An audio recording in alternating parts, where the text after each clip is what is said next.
If you read Destructed with any amount of regularity, you'll know that I've been moaning quite a bit about developers trying to tell people how to review their games properly because they've been playing them wrong. It's a subject that's come up quite a bit recently, but I think a lot of readers are often surprised when they find out just how often or just how far developers will go in trying to get you to play their games correctly. And nowhere is that more apparent than when I mention a review guide and people are very surprised that such a thing exists. But not only that, I mean, some of the opulence that goes into these review guides are quite amazing.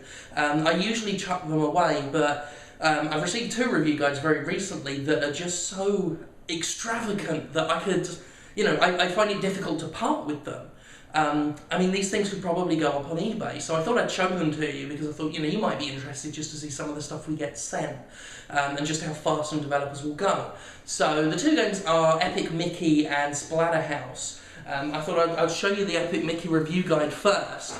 I mean, that's the front cover. Usually these things are like just printed off a computer and stapled together. But here it is, full back and everything. The happiest reviews guide on earth. It isn't. It's just a book. It has no sentience or ability to appreciate human emotion.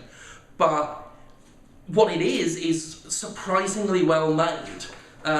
If you look in, it's full colour and glossy throughout. We've got Welcome to Disney Epic Mickey here, just sort of gives you a primer.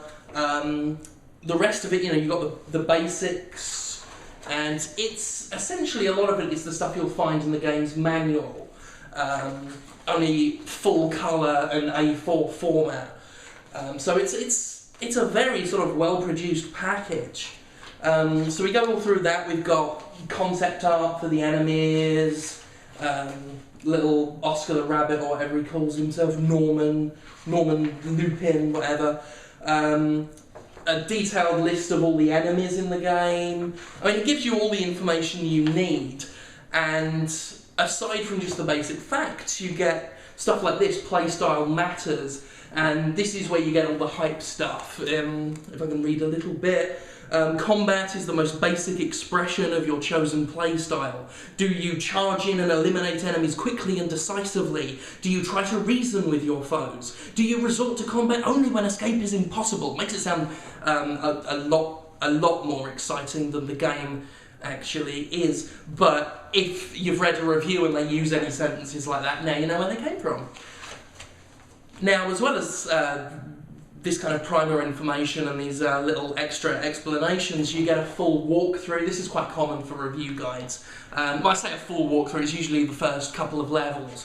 So here we've got a walkthrough for the Mad Doctor's Lab, which is the first level in Epic Mickey. And it just sort of explains everything, where the hidden items are, the various sub-quests you can do. Then you get a full boss walkthrough.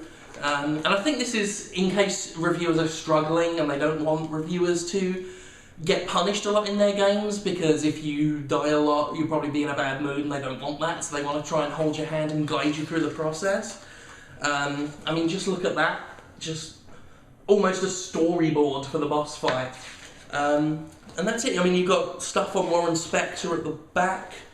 Sort of various bios, Chase Jones, Paul Weaver, so all these guys, and that's it. I mean, it's like a theatrical program or a commemorative magazine, and Splatterhouse sort of takes this almost to the next level with this. I mean, it's a widescreen format, rather nice artwork on the cover.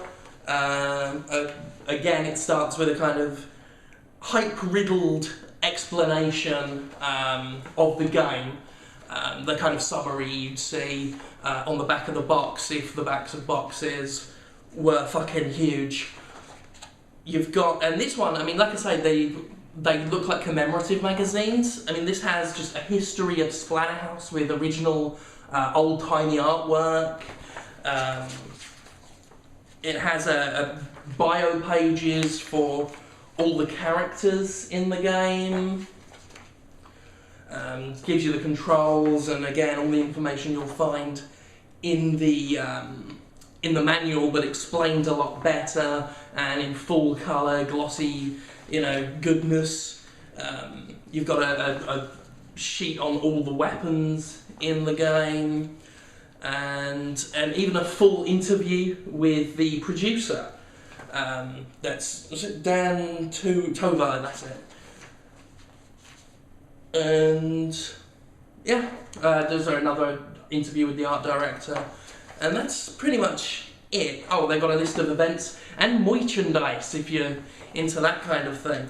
And again, it's like a glossy magazine, the kind of thing that would be sold at conventions about these games and franchises. So that's pretty much some of the stuff we get sent to help us review games better.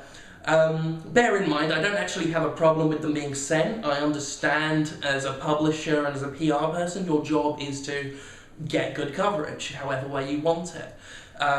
I think rather than have a go at them, you should just be casting an eye on the reviewers who get the kind of stuff and determine whether or not they're letting it affect their reviews. Now, I don't get things that opulent that often. In fact, those are the first two full-colour review guides that I've ever gotten. A lot of them are just like pieces of paper printed off the internet and stapled together, but they contain pretty much that kind of information. Stuff how to play the game and everything. I usually just throw them away, but these I might just stick on eBay. There's going to be some cunt who's going to buy them.